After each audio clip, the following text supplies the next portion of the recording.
Okay. Bismillah ar-Rahman ar-Rahim. We're journeying with Mawlana Rumi, and his life is a journey. It's a journey of burning. As he himself says, حاصل عمرم سه سخن بیش نیست. My life can be summed up in three words. خام بودم، پخته شدم، سوختم. I was raw, I was cooked, and I burned. Or as it appears in Divan Shams, سوختم و سوختم و سوختم. I burned and I burned and I burned. Or as he says, در عشق او چون او شدم. Through his love, I became one with him. I became one with the beloved. I became him. So we talked about Mawlana's name. So we call him Mawlana. More often than not, we call him Mawlana. And it comes from the word Mawla, which appears in the Quran as, and other derivatives from that root. Al-Wali is master, our master, but it also our friend, our beloved. It has that connotation of love, of divine love. And Mawlana himself, when he talks about the hadith in which the Prophet says, whoever I am his Mawla, Ali is his Mawla. Mawlana says, Kist Mawla, anke azadat kana. Who is your Mawla? He's the one who frees you and unties your shackles of servitude to dunya. That person is your Mawla. So now Mawlana is a common name for scholars in Eastern Muslim lands, but anytime someone says Mawlana and they don't add anything, so you have different Mawlanas and different people are called Mawlanas, but anytime you say Mawlana and there's nothing else, the Mawlana, that's Mawlana Rumi, the person we're talking about. And we talked about why he's called Rumi. He's called Rumi because he migrated to Rum. So Rum is eastern part or the central part of modern day Turkey.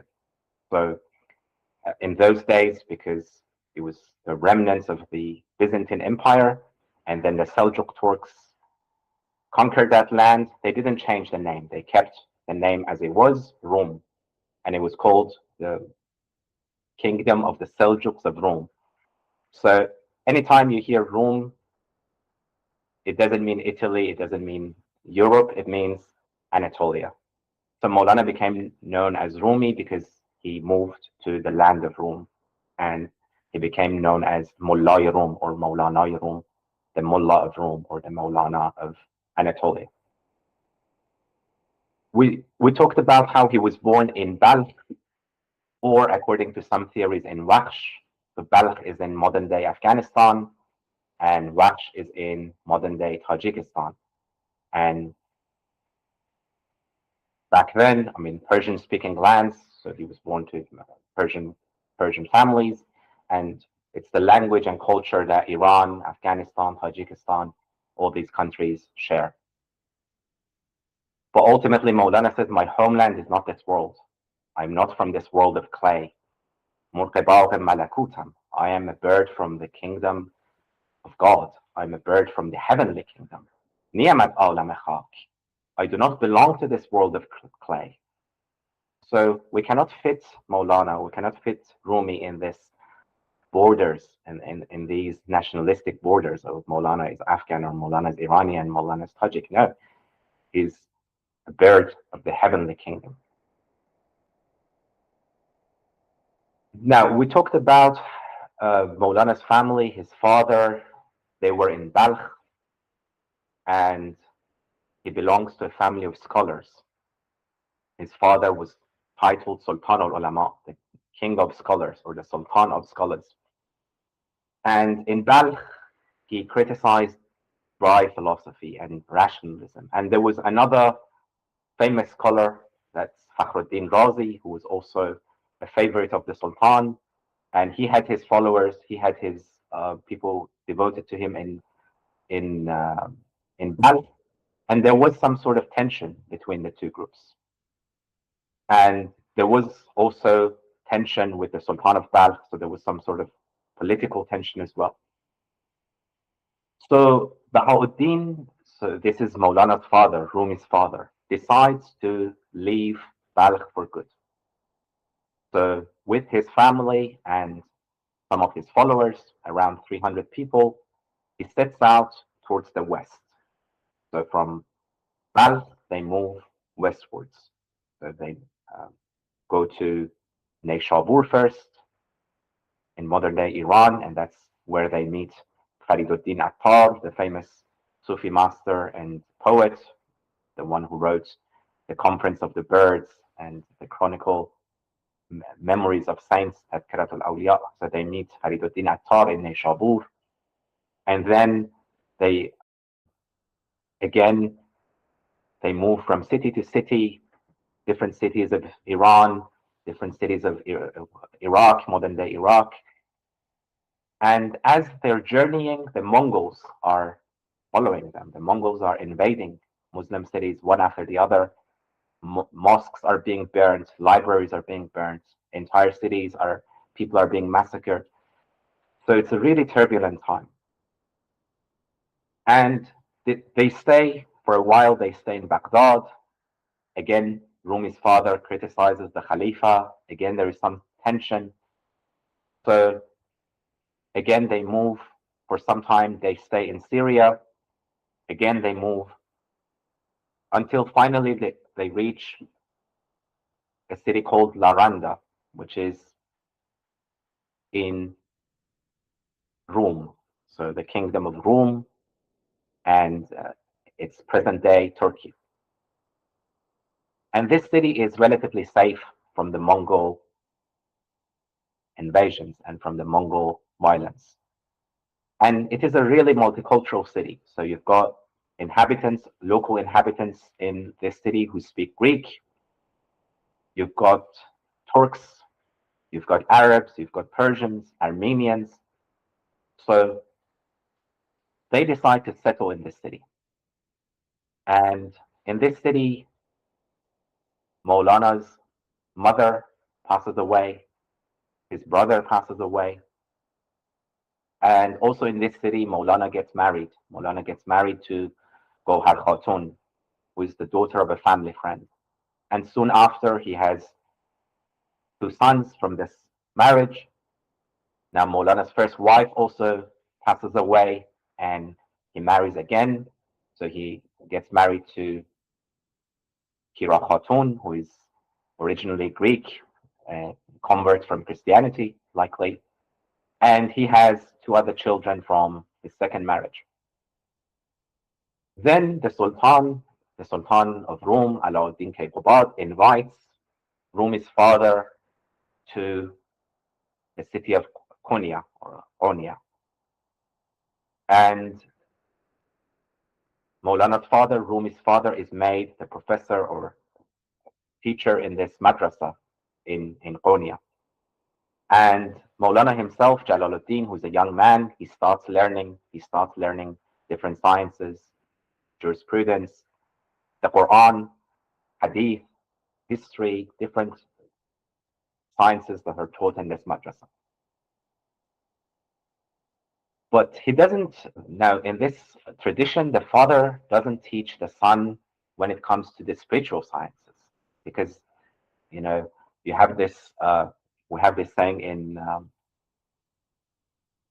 Persian, "Jawr ustad behza mehr padar." The harshness of the teacher is better than the kindness of the father. And the father, because he's usually kind and compassionate, they won't make a good teacher for this. So Maulana has an atabak. He's this person who's this disciple of his father, and he's really spiritually inclined. He's a spiritual master, and he becomes Maulana's spiritual guide, and that's Burhanuddin Muhaqqaq Tirmidhi. He becomes Rumi's spiritual mentor. And Rumi's father passes away in Konya, is buried in Konya. And Burhanuddin becomes Rumi's spiritual mentor. And he also encourages young Rumi, who is 20 something years old, to travel to Syria and to study in Syria and with the masters there and meet again great Sufi masters in Syria.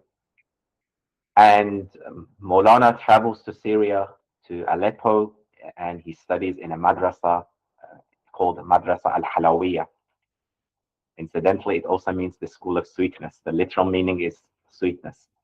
And Mawlana loved sweets and not sweetness. So the school is called the School of Sweetness. And he studies there for around 5-6 years, and he comes back to Konya. He comes back to Konya, and a year or two later, Burhanuddin leaves Konya. And in the traditions, they say that he says a fierce lion is coming to this city, and we cannot both remain in this city. So when he comes, I have to leave, and then I will leave him to you. And he is foretelling the coming of Shams of Tabriz. So Burhanuddin leaves Konya and dies a few years later in modern day, again, Kayseri in modern day Turkey. And then we talked about the revolution that happened in Mawlana's life, and that was the meeting with Shams of Tabriz.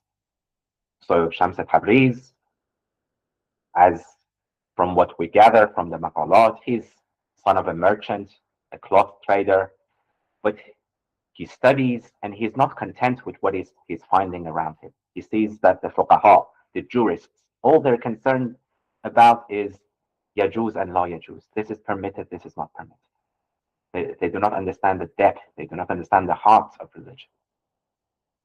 So he goes to sit with the philosophers, and he realizes that the philosophers, they don't have that elixir, they don't have that essence. Reason takes you to the door. It doesn't take you inside. It doesn't take you to the sanctuary. So he goes and sits with the Sufis. But the Sufis of his time also, they're only concerned with conventions and cloaks, giving different rituals and so on. They're not concerned with the heart. So he's looking for something that he cannot find. And he's traveling from city to city, and that's why he's called Shams Parande, the flying Shams. And one night in a dream, so he asked, Ya Allah, show me one of your saints. And in a dream, it is said to him, go, you will find him in Anatolia, you will find him in Rome. And he travels to Rome or Anatolia, and in Konya, we also had the famous question that Shams stops Rumi. So Rumi is surrounded by his students, he's riding a donkey or a mule, and Shams comes and grabs the rein of Rumi's donkey and asks, who was greater, Bayezid of Bastam, who's the famous Sufi from Khorasan, or the Prophet Muhammad? And Rumi says, of course, the Prophet was greater. You cannot compare anyone to the Prophet. And then Shams says, why is it that Bayezid says, Subhani, glory be to me, and the Prophet says, Subhanaka, glory be to you? Why is it that Bayezid is speaking, when he speaks of God, it's the first person, and like Hallaj, and al-Haq, and the Prophet says, Huwa al-Haq. And then Mawlana Rumi, he understands the deeper aspect of the question, that you should always be thirsty. The journey in God has no end. You can never say, I have reached. You need to always be thirsty, always ask for more, always seek for more. And the traditions say that he falls unconscious. And both of them actually fall unconscious. And then they realize that they found what they've been looking for. Mawlana finds what he's looking for in Shams. Shams finds what he's looking for in Mawlana. They've all both of them, they found what they've been thirsting for. And they say that after that, they spent days, some traditions 7 days, some traditions 40 days in seclusion with each other. And Mawlana left his normal teaching, his lecturing, and he would spend most of his time with Shams. Assalamu alaikum wa rahmatullah. I was wondering about when Sayyidi Aba Yazid al-Bastami, when he said Subhani, and Mhm, also Mawlana al-Laj when he said Ana al-Haq, and um, they didn't, like something wrong. They talk from the tongue of the maqam or the mhm, hal of mhm, the fana. mhm. They don't talk about themselves. There is no self, actually. There is no ego. There is no ana. It's just Allah. Just a reminder of that. Absolutely, absolutely. And that's what Maulana himself, he says in Fihi Ma Fihi. He says people think when Hallaj says, Ana al-Haq, I am divine truth, I am God. They think he's claiming something great. They think he's claiming something. But actually, that's humility. Because when he says, Ana al-Haq, I am God, I am the truth, what that means is I am nothing. I'm gone. All Yes, that there yes, is the truth. So yes, people true. misunderstand that. Yeah, and then there's many awliya talking the same, the same part. Even Sultan Ashiqin is he like this give description for Hmm. the nafs when it in the tazkiya, takhliya, tahliya. Then the Hmm. fana, he said, I love and I love it, but Hmm. I'm not saying I love it because I love myself. No, I love it Hmm. because I witness him in it. Hmm. There is Hmm. no me, there is no Omar, there is no Ahmed, there is no any name, just Allah. Allah. Ashfaq, please. Just wanted to make, I mean, regarding the madrasa halaviya, no, it was called halaviya, the sweet. Now, just a sweet thread I thought I'll share is that the other thing where Maulana met Shams, it is called as Bazar e Shakar Furushan, no?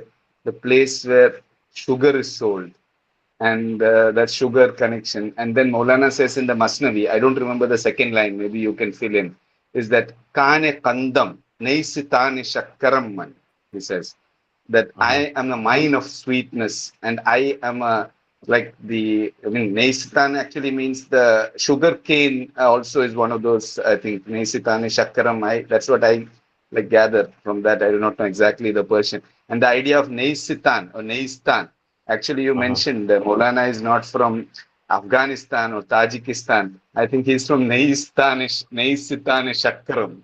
And that Hmm. seems to be more, and it is the reed bed of from the Hmm. divine presence. And that Hmm. is beyond the countries and everywhere Hmm. it is. Yes. Allah, Allah. And that's a beautiful way to put it. Maulana is from Nayastan. And it's interesting because Nay in Persian, it means reed flute, but it also means no. So Nay is no. It's He's from the land of no. He's from the land of Nisti. He's from no land. La Makan. We come from the La Makan and we go towards the La Makan. Absolutely. So he's from the Negestan. Absolutely. And yeah, he talks about sweetness a lot in his Divan al-Shams, in Fihi Ma Fihi, in the Masnavi. And he says, اینجا کسی است پنهان مانند قند در نی.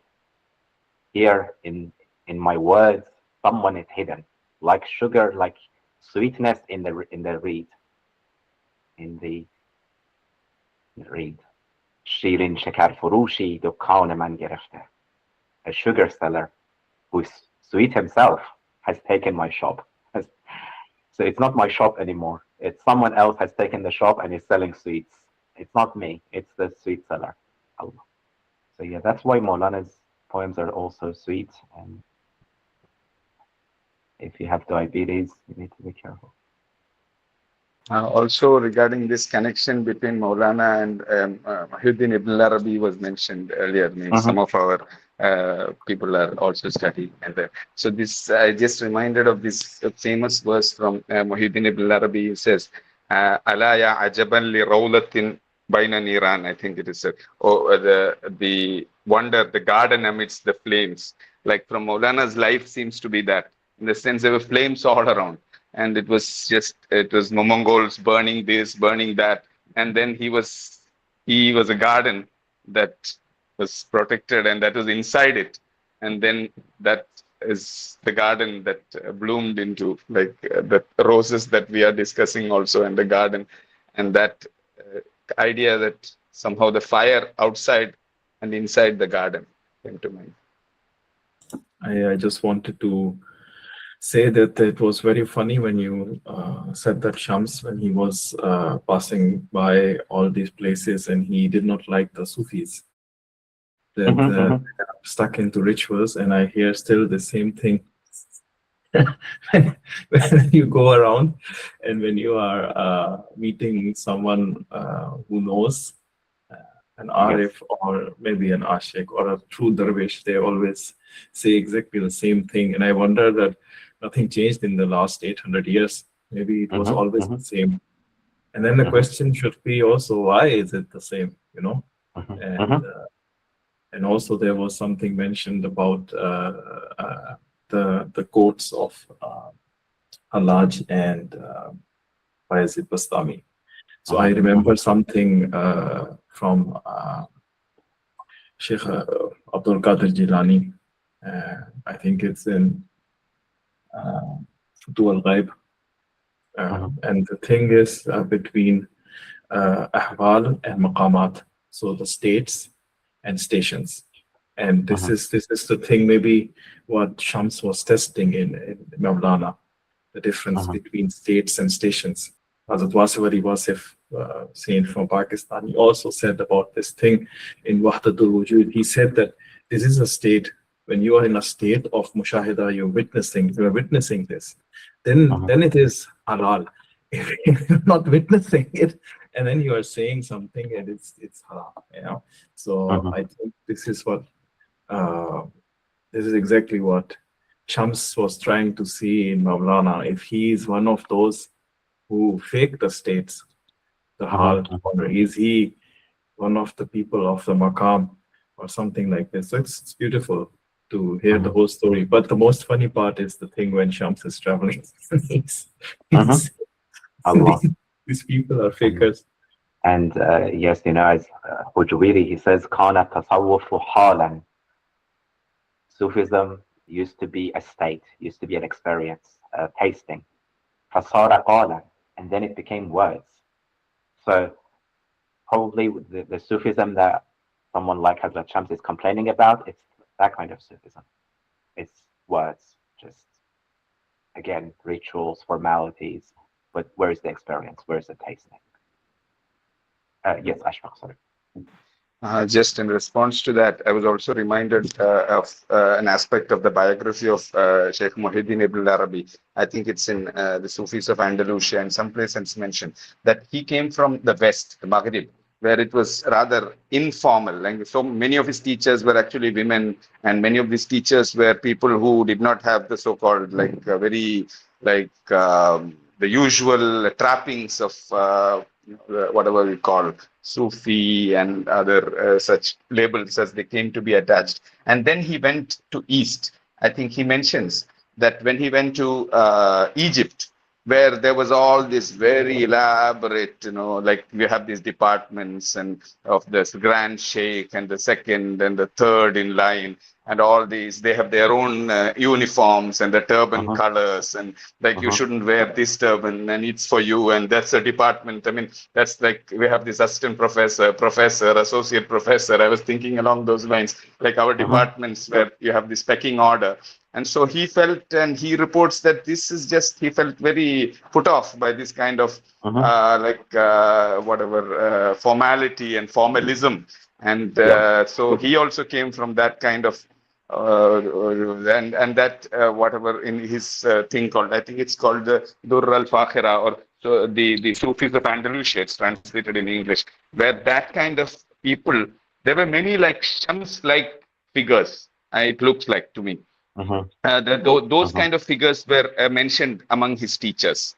people who were actually, some of them were living on the street, especially one particular woman I remember, old woman who was living by, is just like almost from external appearances, a kind of a tramp or vagabond type of a person, but she had great knowledge, and his company with her as a teacher was very beneficial, and that he mentioned. So that is a type of Sufism, I think. And also, I mean, another related point is that if this is mentioned by Leonard Levison, who was a scholar of Persian, and also Mawlana and Hafiz and others. He mentions in an interview or somewhere that he has studied some 50 or so poets of that time. I mean, Hafiz means obviously it is probably contemporary. Mawlana, I'm sure. I mean, before, no? So at that point, he found that all the mentions of the word Sufi are negative, almost invariably negative.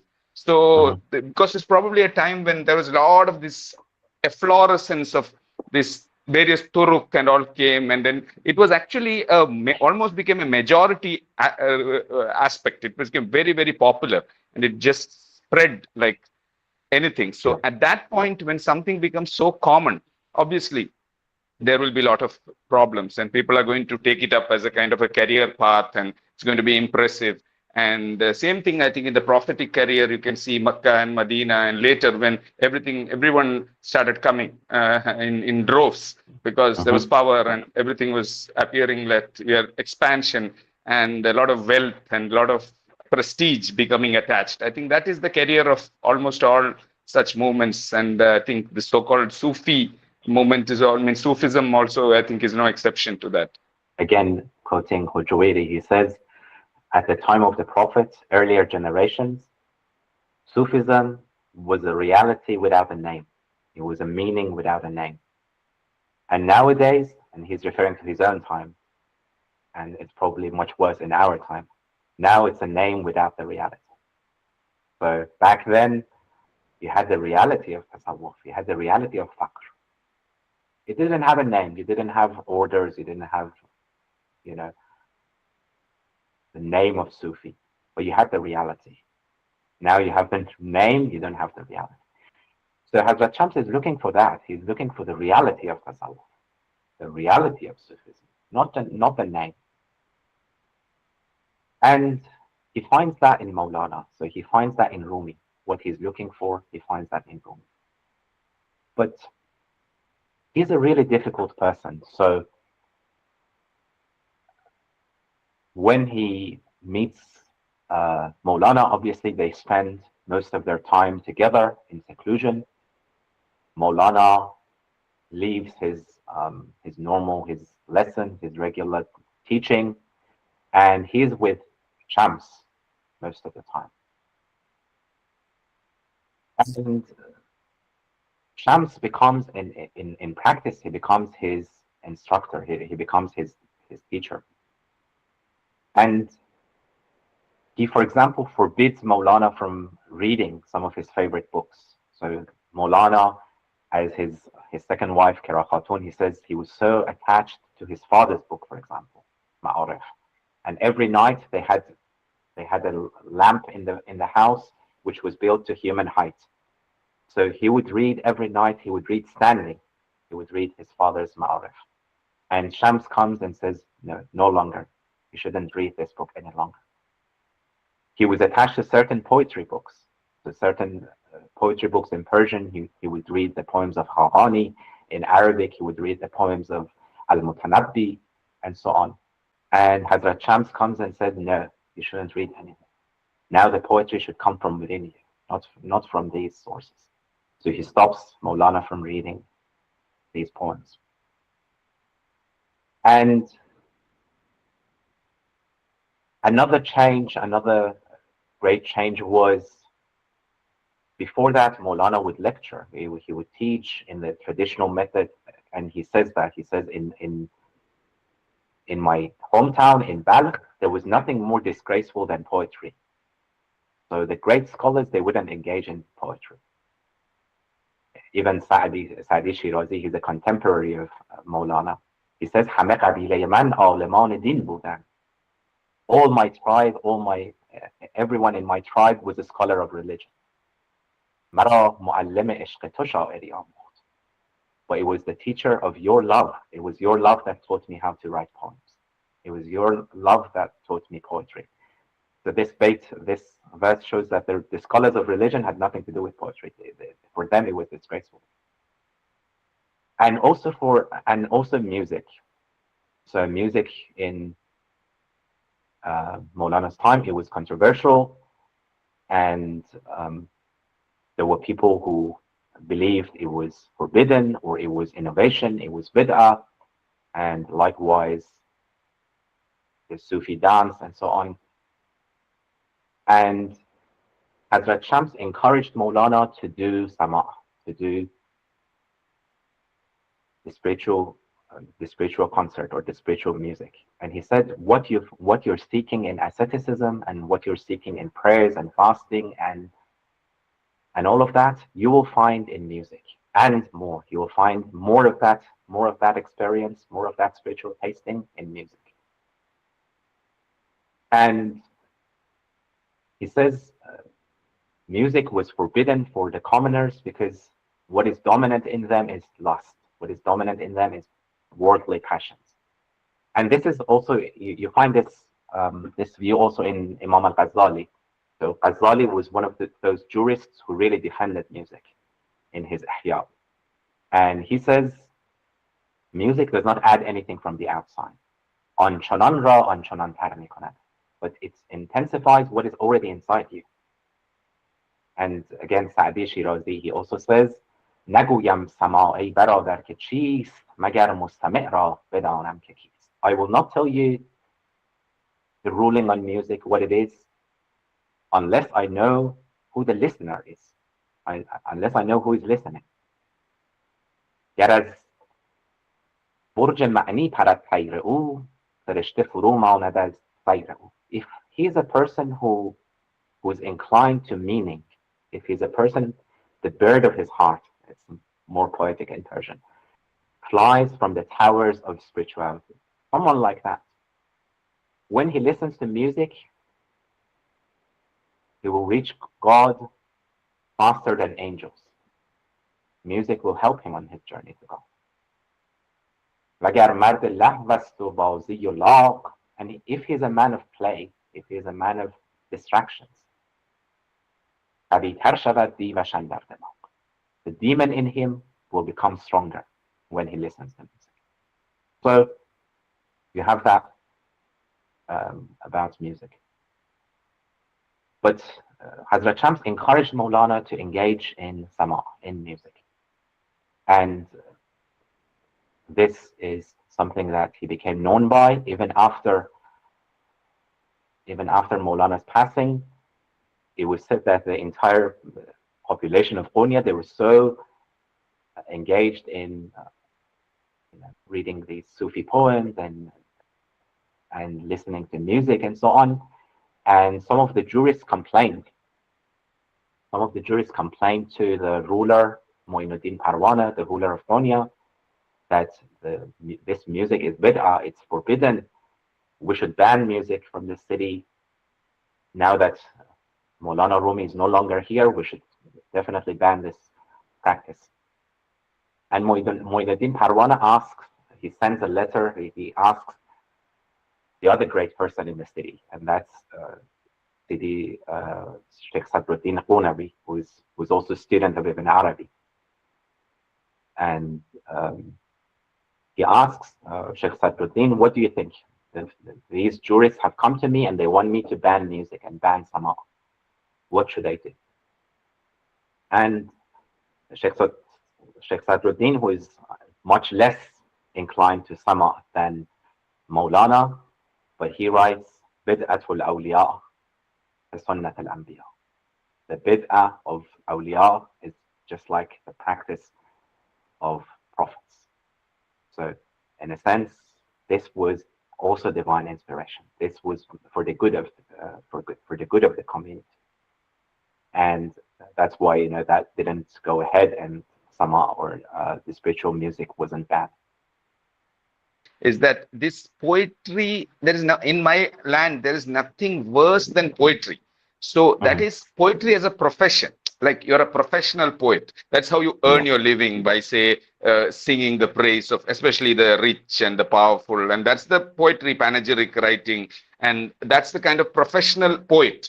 Now that is actually a very sycophantic and like it's something pretty, I mean, it can be considered as a very problematic, like you can always get, if you really praise people, they're going to open their purse and they're going to be very nice to you. So that's a very lucrative profession, we can understand. But I think what Maulana, the kind of poet that he is, like it's that what like Wordsworth has mentioned in, for example, in the English context itself, the spontaneous overflow of powerful feelings recollected in tranquility. That is the definition of poetry he gave. That's from, he's a poet. Like even within English and other traditions, we have poets, the genuine poets and the poetaster or whatever, pretenders. And maybe out of 100 people who spout rhymes and there might be one poet or of note, in the sense that all the others are like they're just rhyming and they're just making some kind of fancy like prosody, and rhyming is there, but poetry is something of a like from the heart and something like really a profound thing. So that poetry is never that is not what Maulana meant, and that I found is a very interesting like interpretation, in that Maulana actually became a poet in a sense. It was God, or rather it was he himself says that I have become a poem. Khud hikayat gashte, I have become a story. Like that he became a poem. In a sense, we are I think discussing today about the poem that is Maulana. Like his life itself is a poem. Yes, you have the professional poetry, and that's what Maulana is attacking. The people who would praise kings just for silver coins and gold coins. And that's the worst thing to do.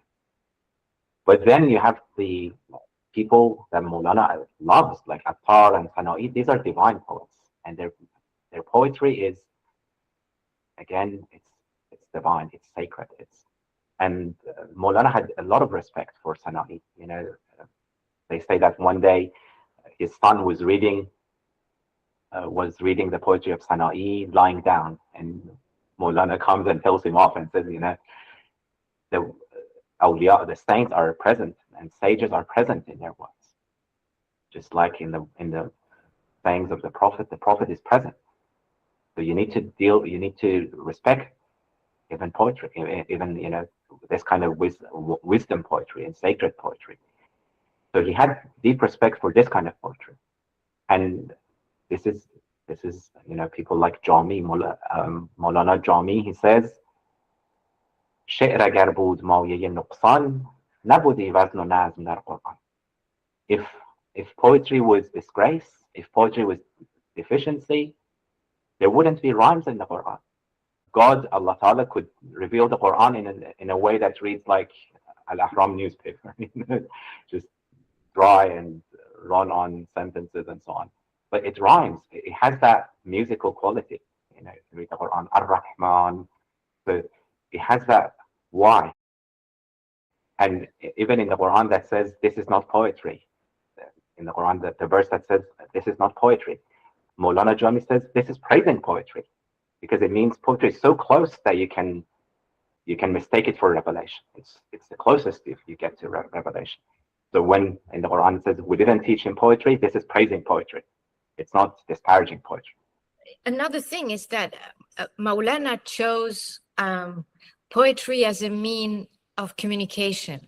So instead of writing very dry philosophy or theology books or giving very stern lectures, he decided that maybe poetry was one of the best way to convey all these ideas. So that's why now Al-Masnavi is Kashf al-Quran, no? The unveiling of the Quran. So in each part, Fihi Ma Fihi is different because these are his sermons and they can be rather boring because they're repetitive. But the Masnavi and all the ghazals, really, it's his way of teaching. And he chose one of the most beautiful way to do so. And that was poetry. I think Maulana and most of the Ashiqeen, specifically Al-Ashiqeen, all of them, they use the poetry because poetry is, you can in poetry use the symbolism and hide your beloved with the words or in behind the symbol more. Not like Al-Arifin. العارفين more bright, like Sayyid ibn Arabi or Badruddin al-Qunawi, or these big names. And even Mawlana, when he wrote فيه ما فيه, it's part of the مقام المعرفة or العرفان, or this is like Mawlana al-Arif, but in the poetry is Mawlana al-Ashiq more. Yeah, thank you about that. Another thing that's important with poetry is that you have different levels. So basically, Mawlana is saying you are free to interpret that poetry the way you want. So depending on your level, I don't know, it sounds a bit hierarchical, but basically how open you are spiritually, you can interpret ghazals very differently. And we see it, like, you can either literally and the symbolism of the flower, or you can look at it as something much more profound. So he leaves it open. And with poetry, you can do that. With a very dry theological text, you can't do that. So there's a freedom in his writing, and there's a freedom in the reading of his poetry. And I think that's why he's so beloved by everyone, even if you don't know anything about, Islam or anything else. And I think it's a gift, really. I think, my best poems are the ones I didn't write. I didn't write, and that's, I think that's, the one who put it the best is Andre Gide. He says, art in general, and that includes poetry, is a collaboration between man and God. The less the artist does, the better the art. When you choose to write poetry, the poetry will not be that good. The poetry that will be good is the one that chooses you. This is the answer I was wanting to hear also, and I wanted to share also. I think Mawlana is also in this.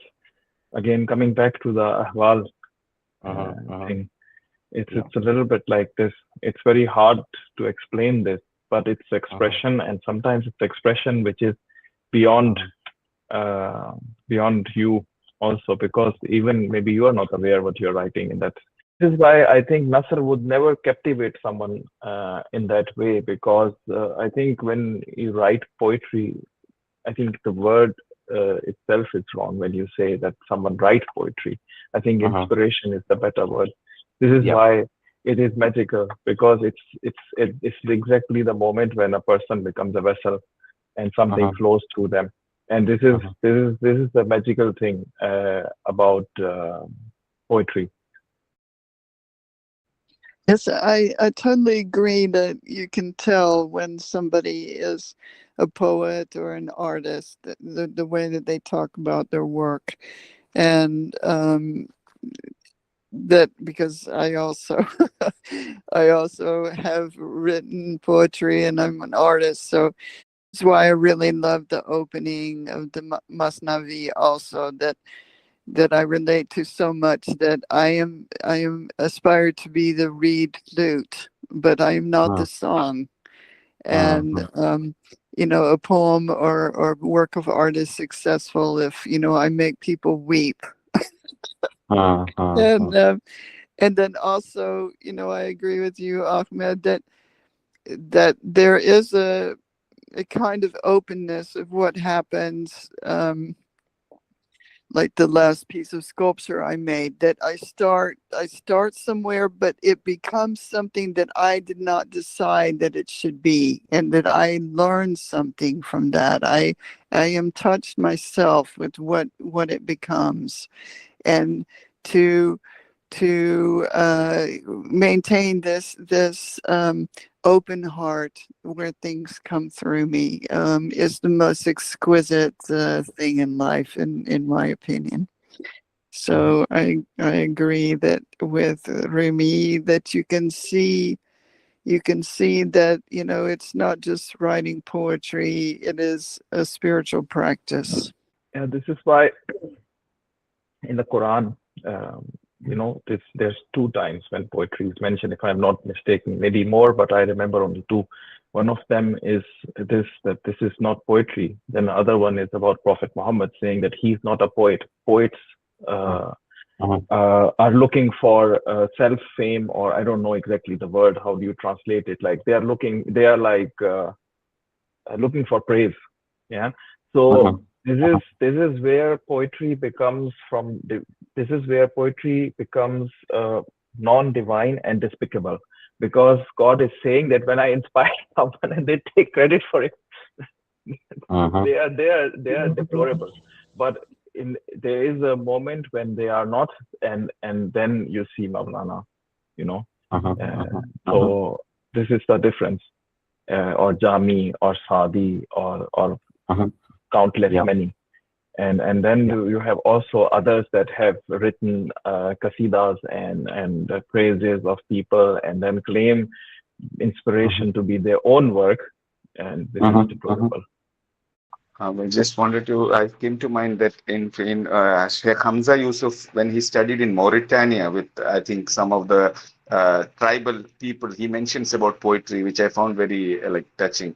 In those places where people don't go to school much, but they're learned, they're educated. I mean, they have got their learning, Islamic learning and Arabic and all. So they have this thing wherein somebody says a good line of poetry, but there is a kind of, oh, that's that kind of, as if somebody stabbed you there is a shock that is physically felt by them. It's like that gesture they make. They were sensitive to that, in the sense that because, and also I'm also just, I don't want to theorize that, but just reminded of the work of Sheikh Abdul Wahid Yahya Reneganon in his work called Reign of Quantity. He mentions the nomads and sedentary as the two basic human types. And actually, he connects that to Cain and Abel, Habil and Qabil. Habil as the nomad and Qabil as the sedentary. And it's the nomad that is a poet. I mean, the poetry is the art form of the nomad, because he has nothing else. I mean, he just doesn't build anything. He's a traveler, and he doesn't stay anywhere. So he carries with him words and music too, poetry and music together. And when it becomes sedentary, and because he connects that a lot with how Qabil killed Habil, and that's the story of the human civilization. All that is very, very interesting, actually, very fruitful, beyond theory. I think this idea that as that sedentariness gains hold, as the story of our so-called civilization, in the sense that is when real art becomes fake and pseudo art. It's only kind of, poetry is not genuine, but it's that kind of like very beautiful arrangement of words, and maybe published in some very good form and everything else. But that the really heart of it is missing probably. So that recapturing that nomadic spirit is actually the spirituality in the Islamic tradition, according to him. Because we may still be sedentary, we may still be living in cities and in big urban places, but to have that nomad's heart. And I think Mawlana really was actually a nomad, in the sense that he came from Balkh and he traveled thousands of kilometers. And then that nomadic spirit is there in him, and that traveler. And obviously the hadith of the Prophet, kun fi dunya ka annaka gharib aw abiru sabil. Like, we're all anyway traveling, and in the idea that you're not still, and even if you think you're still, you're traveling very fast. And that movement is known by only probably the poets and the people, and they can articulate that movement and then just remind us of the fact that we are on a journey back, or rather we are on the way. And I think Mawlana's idea about, which is mentioned about the reed flute, the naiz sitan, and then this separation and that union and that urge is felt. It is felt, I think, by people of the heart, and poets are obviously artists has to speak from the heart anyway. The art and heart is obviously connected to each other, no doubt. And hence, I think that idea of the poetry as a nomad's art, and then recapturing that nomadic spirit, and as a prophetic spirit, as a spirit of the traveler. And obviously the traveling is a very, very significant image and symbolism, Hidden Surat al-Mustaqim, and also that idea of the travel, the spiritual way. All of that come together. I think poetry also comes into that same set of ideas. It's that idea that language actually degenerates in big cities. It's a really ancient idea. The Arabs used to believe that the Bedouins, or nomads in a sense, they're the ones who have the pure Arabic. So the ones in big cities and so on, in a sense, monopolized Mawlana's time. And the former students did not have access to Mawlana anymore, like they used to. The lectures were shut down. The gatherings were shut down. Some versions, they say that Shams would ask a fee from anyone who wanted to talk with Mawlana. He would ask for a fee.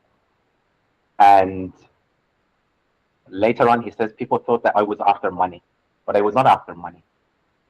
First of all, I wanted to test them. I wanted to test these people.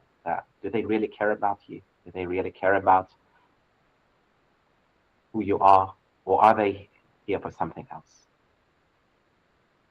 So I wanted to test them.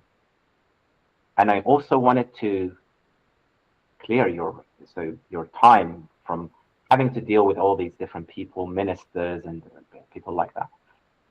So people in the government, merchants, and all sorts of people. And then Mawlana had to abandon his favorite books. So Shams insisted that this knowledge, this book knowledge, is a barrier for you. You need to get rid of that. You need to let go of that. These books of the fathers, and you need to let go. These are just husks. And they say that Mawlana would listen to Shams as just like a 5-year-old would listen to his father. So he was the greatest scholar of the time. He had mastered all these different skills, different sciences, but that's the humility that he had. That people thought, oh, this person is just like a 5-year-old, as if he doesn't know anything.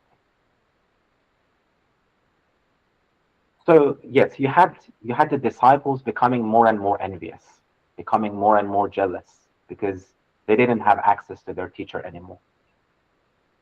And also Shams, his character, he was not, he was brutally honest. He was a radical, he believed in radical honesty.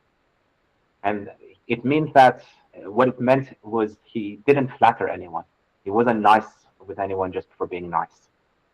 And he really believed in the concept of jafa, harshness. And this is something that Mawlana says, you need to fall in love with the harshness of the beloved. Not just the kindness. Because everyone, if you're kind to them, they will be kind back to you. That's not the real test. The real test is you see harshness and you stay there. So that's the test. Shams says, anyone I love, I'm more harsh with them. I'm more strict with them. So he had that harshness in him. He had this radical honesty in him. And that's why he didn't flatter the disciples of Mawlana. And a lot of them didn't like that. They would say, oh, we grew up with Mawlana. We came from Balkh, or we know his family. You are just a newcomer to the city. Who are you? Who are you to tell us, when we can see our master, when we can't see our master? Who? And that resentment grew and grew and grew, such that they would insult Shams. They would curse him in the streets. They would say, he's a sorcerer. He's a thief. He has kidnapped our teacher. Our teacher used to be like a mountain, and now this man, this sorcerer, has taken him away from us. Now Shams, of course, he disappeared. He left Konya, and it was not because of the harassment. It was not because of the insults, but he says because separation cooks a human being. I realized that nothing cooks you except separation. Otherwise, it's the same for me. Being in Istanbul, being in Mecca, being in Syria, being in Konya, it's the same for me. But I realized you need that spiritual cooking. And that cannot be achieved in my presence. I need to go. I cannot ask you to go, but I need to go. He didn't say that. He left unannounced. So that's his first disappearance without telling anyone. He simply disappeared. And Mawlana was left shattered. He didn't know where Shams is. And he didn't go back to his old life. Disciples of Mawlana thought that he would go back to his teaching. He would go back to his lectures, but he didn't go back. There was no going back. He realized that this fire, he cannot simply turn it off. It's always there. Mawlana grew even more distant from those disciples that had caused Shams's displeasure. So he wouldn't even greet them. He wouldn't even say salam to them. He wouldn't even acknowledge their existence. So they soon realized that they've done wrong, and they repented, and they said, we will not do that anymore. They apologized, and this is when Mawlana Rumi also received a letter from Shams, and Shams says that I am in Damascus, I'm in Syria, and I pray for you, and I'm praying for you. And Mawlana here, he knows that Shams is in Syria, he is filled with joy, and he has ghazals about his love for Damascus because his Shams, his son, is in Damascus. And he sends a series of letters to Shams, some in Persian, some in Arabic, persuading him to come back. به خدایی که از ازل بوده است حی و دانا و قادر و قیوم نور او شعله های عشق افروخت تا بشد 100,000 سر معلوم از یکی حکم او جهان پر شد عاشق و عشق و حاکم و محکوم در طلسمات شمس تبریزی گشت گنج عجایبش مکتوم. So this is one of the letters, the poetic letters that Mawlana sent to Shams while Shams was in Damascus. Oh, yes, Mina, please. Bismillah. The Candle's Vigil. By the God who was before the dawn of time, the living, the all-knowing, the powerful, the sustainer, his light kindled the torches of our love until 100,000 secrets were unveiled. By his single decree, the universe was filled with lover and love, with master and bondsman, hidden within the talismans of Shams of Tabriz. Lies his treasure of wonders kept in secret. Since the very hour you began your journey, reft of honey, we have withered like wax. All night, like a candle, we consume ourselves, wedded to the fire, yet denied the honey. In the absence of his beauty for us. The body is a ruin, the soul an owl within it. Without your presence, the holy dance is not lawful. Like the devil, joy is cast out and stoned. May our evening be once more brightened by your dawn, O you, the pride of Damascus, Armenia, and Rome. Yes, so it's really hard to find in the Divan Shams. It's really hard to find sad poems in Mawlana, but this is one of the sad ones. So, and he's entreating Shams, come back. He's pleading, it's night time without you, and without you, joy is cast out, and so on. There's also this in Arabic. أيها النور في الفؤاد تعال غاية الوجد والمراد تعال يا طريف الدنيا سلام عليك إني دان وصحتي بيديك. O light within the heart come, O goal of the longing and hope come, O grace of the world, peace be upon you, for my illness and my health are in your hands. So yeah, he's sending letters in Arabic, in Persian, entreating Shams to come back to Konya. Finally, he chooses his own son, Sultan Walad, for this mission. So he tells him, my son, go to Damascus, take these gifts, and tell Shams your place is here, your place is in Konya. And Sultan Walad, he's a young man. He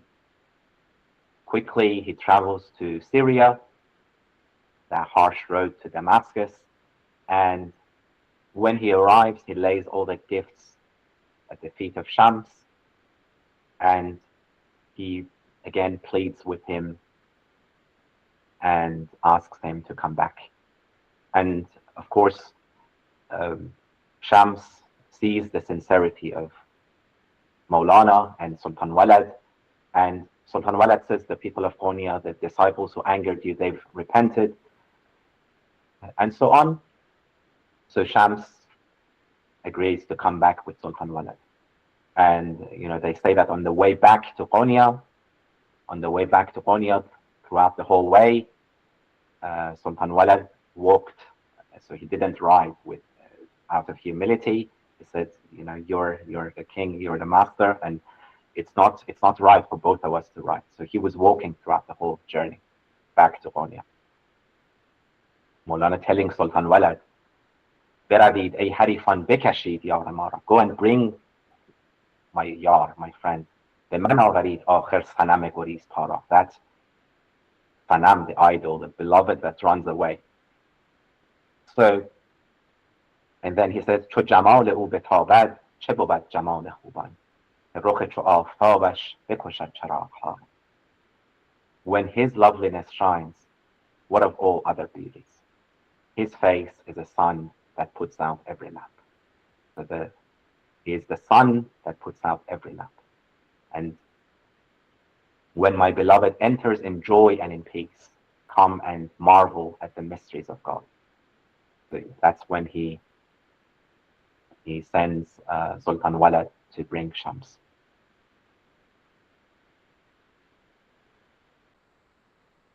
Adiwa Jumpers. بسم الله الرحمن الرحیم. شمس و قمرم آمد و سمع و بصرم آمد، وان سیم برم آمد و آن کان زرم آمد، مستی سرم آمد، نور نظرم آمد، چیزی دیگر از خواهی چیزی دیگرم آمد. امروز به از دینه ای مونس دیرینه، وای مست بدان بودم که از وی خبرم آمد. آن راه زنم آمد، توبه شکنم آمد، وان یوسف سیمین بر ناگه ببرم آمد. آن کس که همی جستم وی من و چراغ او را، امروز ز چو تنگ گل بر ره گذرم آمد. از مرگ چرا ترسم کاو آب حیات آمد، و از تیر چرا ترسم چون او سپرم آمد. My sun and moon are rising, my hearing and my sight are come. The silvered one is here, the mine of all gold is here. The holy wine within my head, the light within my eyes is come. If you should ask for something else, that something else has come. This day outshrines the old friend of many years. Yesterday I was glad for word of him, but now the friend is come. My sweet captor is here, the breaker of my vows.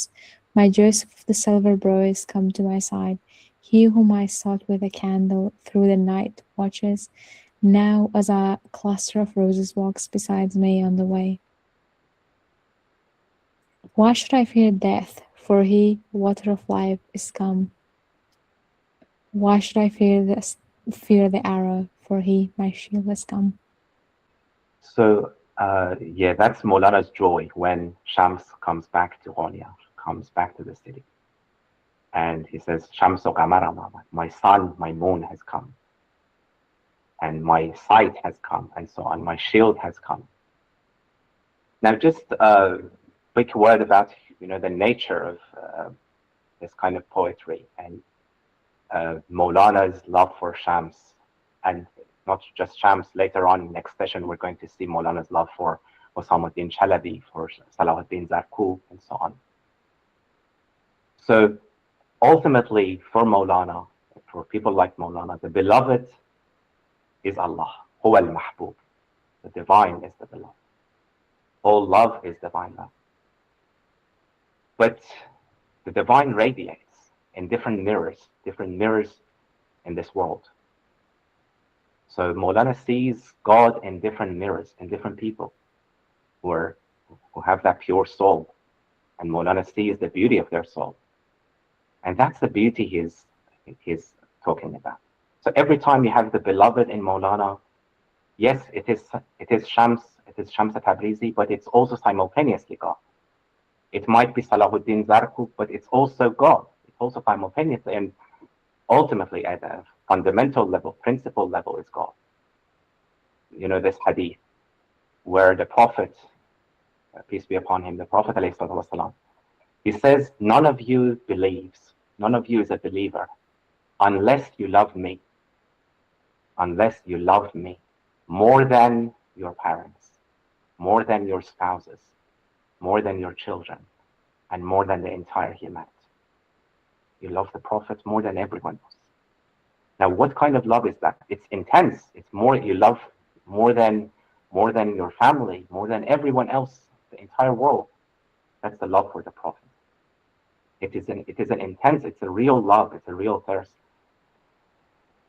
And this is the type of love that Mawlana has for these people. So for him, you know, as in the Tasawwuf, you have fana' fi shaykh and then fana' fi Rasulullah, annihilation in the guy, because that's the representative of the Prophet, Na'ib Rasul. And that's the type of love. And that is ultimately divine love. Just like loving the Prophet is the same thing as loving God. Mawlana says, چون که حق اندر نیاید در عیان نایب حقند این پیغمبران. Because God cannot be seen with eyes. God cannot be seen. So God's representatives are the prophets. And then he says, نی غلط گفتم. And he corrects himself. He says, نی غلط گفتم که نائب با منوب. If you think that the representative and the one who is being represented, if you think that there's distinction, there's difference, that's not right. In a sense, loving, دو نماید چون توی صورت پرست. If you look at the images, if you look at the forms, there are two. But if you look at the meaning, it's all one. It's all one love. So when you love the Prophet, loving the Prophet is loving all the prophets. It's loving Jesus, it's loving Moses. When you love Shams of Tabriz, it's ultimately loving the Prophet. It's ultimately loving God. It's all one love. And that's هو المحبوب. That's the one love. So we'll stop here with Mawlana's journey, and inshallah we'll continue next week with how Hazrat Shams disappeared and how Mawlana found other mirrors in which he saw the beloved, the heavenly beloved. Just the last point you said about the Prophet being more beloved than anyone. The Quran verse about that, An-Nabiyyu awla bil mu'minina min anfusihim. That word awla actually is the same root, I think, as Mawlana. The idea that awla means closer, in the sense that closer, and what is a closeness to the Prophet and closeness to others? It's like when the idea of that. And then there is this Urdu, there is a saying which they say in the Sufi circles, Peer Noor Mustafa hai, Mustafa Noor Khuda hai, they say. Peer, the Sheikh, or the guide is the light of the Prophet, and the Prophet is the light of God. That connection, that light, that radiation, and that connection, that organic radiation, not a kind of artificial, like it's that kind of thing which is more like the love for the parents are actually the physical parents, but these are in a sense the spiritual parents, and the people from whom our spirit is connected is obviously more like greater than the body's connections. Obviously body's connection is not to be slighted in any way, but the spiritual connection is by its very nature more strong. And I think this idea Aula and Maula and all of that, I think beautifully comes together. I think there is also another hadith on the love of Prophet sallallahu alaihi wasallam. Like we had like a three, this hadith and the ayah the brother mentioned, and لا يؤمن أحدكم حتى يكون هواه تبعا لما جئت به. The hawa, meaning the mood, the everything that the nafs, the ego, go to, actually. So that hadith, maybe not a lot mention it, but it's very important. It's complete, the ayah and the other hadith. Absolutely, Allah. So there's also a beautiful anecdote comes to my heart that I should mention this anecdote. So there was this dervish, there was this Sufi that really loved the Prophet, and he never had visions of the Prophet. So he goes to his sheikh and he says, I love the Prophet so much, and I send salawat on the Prophet all the time. And as Muslims, 10 to 20 times a day, we say Assalamu alayka ayyuhan nabi in our prayers. Greetings to you, O Prophet. But I never have visions of the Prophet. I never see the Prophet in my dreams. Why is that? And this sheikh says, do you want to see the Prophet in your dream? He says, yes. This sheikh goes and brings a big container full of salt and gives to this disciple. And says, tonight, before you go to bed, eat this whole container of salt. Don't drink any water and go to sleep. And this man goes home and has that whole container of salt and doesn't drink any water and goes to bed. And the next day, he wakes up and he goes to this sheikh, he goes to this master and says, Master, I wanted to have a vision of the Prophet, but last night in my dreams, I was seeing water all the time. I was seeing oceans, lakes, rivers, different bodies of water. I was drinking water. It was all about water. And then the master says, you will see the Prophet in your dream if you thirst for the Prophet like you thirsted for water that night. If you have that thirst for the Prophet, So that's ultimately the secret of love, having that thirst, having that hunger, having that, what Mawlana calls dard, having that passion. خواندن بی‌درد از افسردگی است. Calling God without pain is frozen. It doesn't bleed anymore. But calling God with pain, with thirst, with passion, that's what takes you to places. Yes, Ashfaq, please. That hadith that, as mentioned by Sister Ainul, realized that I think it was that yakuna hawahu taba'an lima ji'tu bihi. That word hawa, I think that's an interesting word in the sense that it also means love. Hawa. I think that hawa is that kind of whatever that nafs of the hawa, and that can actually be transformed in a sense of actually an overpowering love. And there is a sense in which, like, nafs al-ammara bisu' may then become nafs al-ammara bil khair, so to speak, in the sense that it urges to the best. And I think Mawlana's one verse comes to mind in which he said that Aslam ash-shaytan anja shud badid ke yazidi shud se fazlash ba yazid. And I think that is the kind of alchemy that Mawlana is alluding to. Yes, the nafs al-ammara bil-su' becomes nafs al-ammara bil-khair. The soul, the ego that commands evil will become the ego that commands goodness. And Mawlana has a beautiful poem about that. He says, روش عابد و زاهد همگی ترک مراد است. The path of ascetics and worshippers is to go against their desires. They desire food, they go against that. They desire fame, they go against that. Anything that their nafs, their ego desires, they go against that. And they deprive the ego from that desire. And then Mawlana says, what should I let go? What should I leave? You are my only desire. So when that nafs only desires God, only desires the beloved, what else should I let go? I was also thinking that the jealousy aroused and the hatred possibly aroused by Hazrat Shams of Tabrizi among the disciples of Mawlana, I think that's a very interesting situation, phenomenon. I think also on the dark side, but I think it carries many insights which are of very valuable in the contemporary and other situations. And also from the Quran, it's mentioned regarding the prophets, many of the prophets of the Bani Israel. If they hawa, I mean, that the word hawa is used, I think, that nafs or hawa is not agreeing with them, they've killed them. And we know only a few prophets from the Quran, but there were so many others. And how many were killed is known only to God. And it's not that prophets were all victorious and prophets were all like triumphant. It's possible that many were actually, obviously prophets had a lot of difficulties. Ashaddul Anbiya al Bala'i, it's mentioned. So the greatest trials are suffered by the prophets. And so that, and also the idea that how it arouses hatred and jealousy and all those negative emotions, and how it actually is a kind of furqan that brings out what is latent. You mentioned about music, but music brings out what is inside someone to the outside.